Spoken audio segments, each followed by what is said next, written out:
All right, so today we are going to tackle something that is terrifying and fascinating at the same time. Oh, yeah. Surviving a sinking ship. Right. I gotta admit, going through all this source material, I like a historical account, actual survival guides, even some boating safety course stuff, has been pretty wild. Yeah. It's a lot. It's one of those things that most people think will never happen to them. But the lessons from it go way deeper than just boats.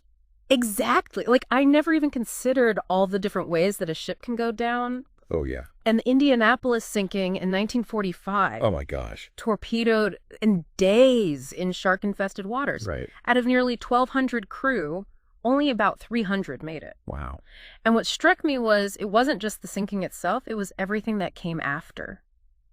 That's really where understanding the physics of how ships sink comes in. Okay. Smaller boats, like you said, they might be more buoyant. Right. But they're also easier to capsize. Yeah. And then you've got these massive ships like the Estonia ferry.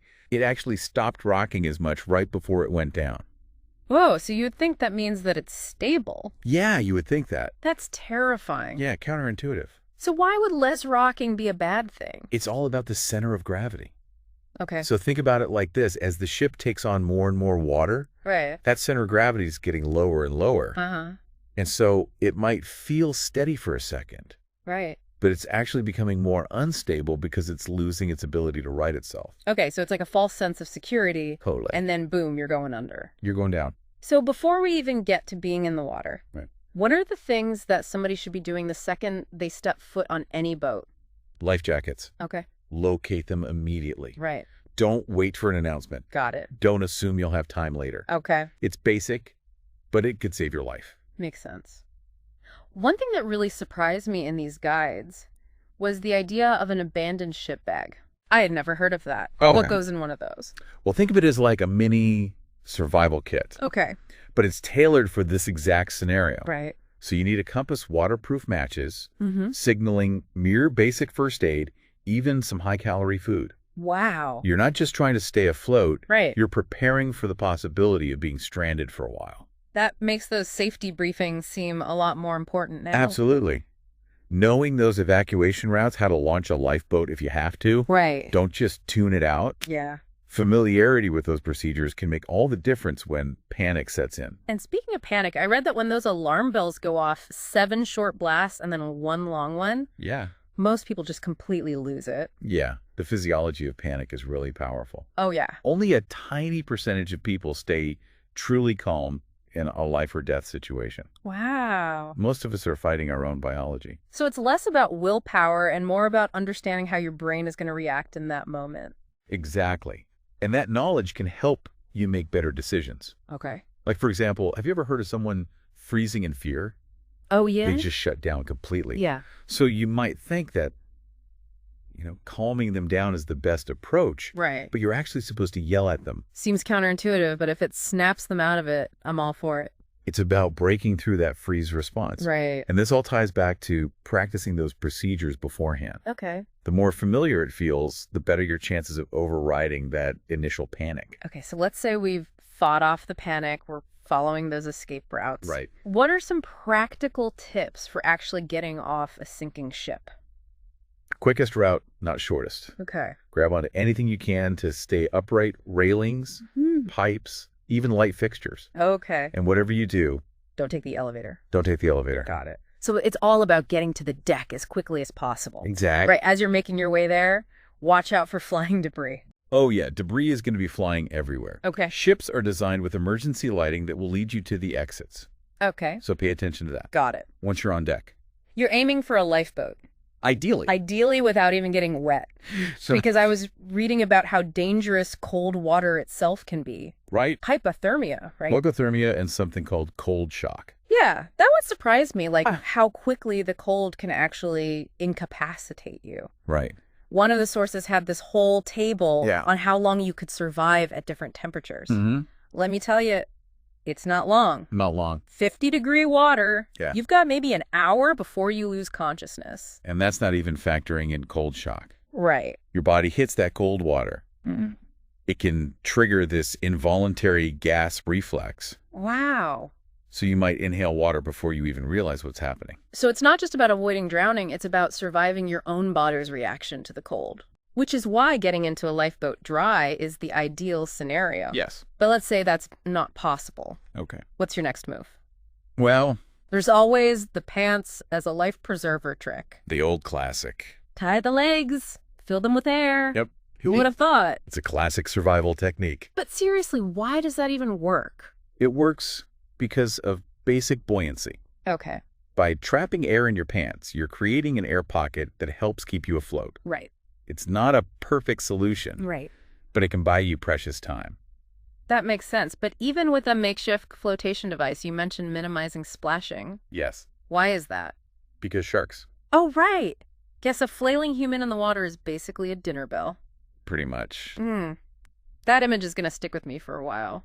It's a stark reminder that the dangers don't disappear once you're off the ship. Right. But we'll get into more of those post-sinking challenges in just a moment. Okay, so we're in the water, hopefully with some kind of flotation device. Right. What happens next? I mean, what are the odds of somebody just seeing you out there? Well, that's where understanding how to signal for help becomes really crucial. Right. Like those survival kits that we talked about. Uh-huh. This is where they really come in handy. Okay. Mirrors for reflecting sunlight flares, whistles, Okay. anything to attract attention. Right. And if you're lucky enough to have like a personal locator beacon, Those are like a GPS for rescuers, right? They- Send out your exact location. they transmit a distress signal that pinpoints your position, Gotcha. which is essential for search and rescue teams. Right. But even without high-tech gadgets, there are ways to signal. Okay. One guide even mentioned building a giant SOS sign on a beach if you manage to reach land. Oh, wow. I can picture it now, like coconuts and driftwood castaway style. Yeah. But let's talk about those other essential resources, food and water. Uh-huh. You're stranded in the middle of the ocean. What do you do? Well, rationing is key Okay. because you have no idea how long you're going to be out there. Right. And this should go without saying, but never drink seawater. Yeah, I learned that the hard way back in my teenage surfing days. Oh, yeah. Dehydration is no joke. No, it's deadly, Yeah. especially in the survival situation. Right. But there are ways to collect fresh water, Okay. rainwater, using a tarp to catch condensation. Uh-huh. Those techniques can be lifesavers. Wow, it's amazing how much ingenuity comes into play when you're facing a situation like this. It is. Like all these survival stories you read, you start to understand why they're so inspiring. They're testaments to human resilience. Yeah. But beyond the physical challenges, you have to remember the mental aspect as well. Oh, right, of course. Staying calm, maintaining hope. Right. Those are just as important as any survival tool. One article I read talked about the dangers of shock and mental distress. Right. Even if you survive the sinking and you avoid the sharks, the sheer vastness of the ocean can be overwhelming. Absolutely. The feeling of isolation, the uncertainty, Right. those can be incredibly difficult to cope with. That's why having a group supporting each other can be so vital. Right. It's not just about physical safety. It's about emotional resilience as well. This is making me think about how these survival skills apply to more than just shipwrecks. Yeah, that's a really important point. Like just thinking about... The ability to stay calm under pressure, to think critically and problem solve, Right.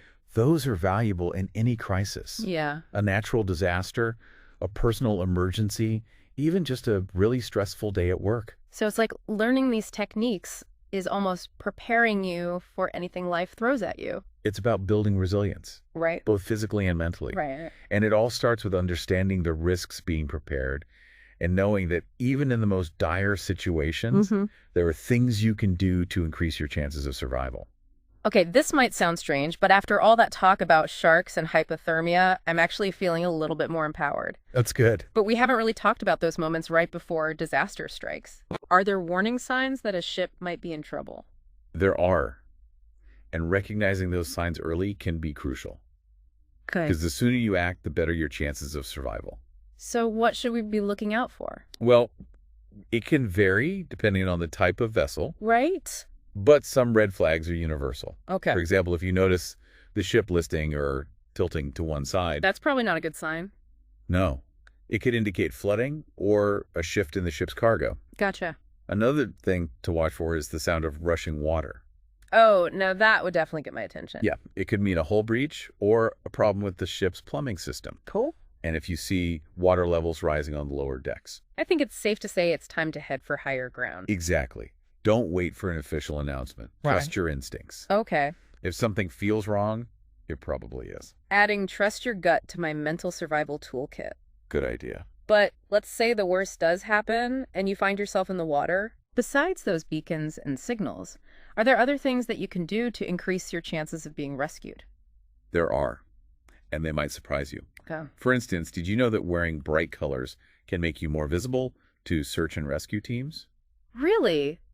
I would have thought it would make you more of a target for sharks. That's a common misconception. Oh, Sharks are actually more attracted to contrast and movement than specific colors. okay. So a bright orange life jacket might make you stand out against the blue water. Good to know. What else? If you're in a group, huddling together can help conserve body heat Okay. and make you appear larger, which also increases visibility. Right, like a human raft safety in numbers, I guess. Precisely. Yeah. And if you have any reflective materials, a mirror, even aluminum foil, Uh-huh. use them to signal passing aircraft. Smart.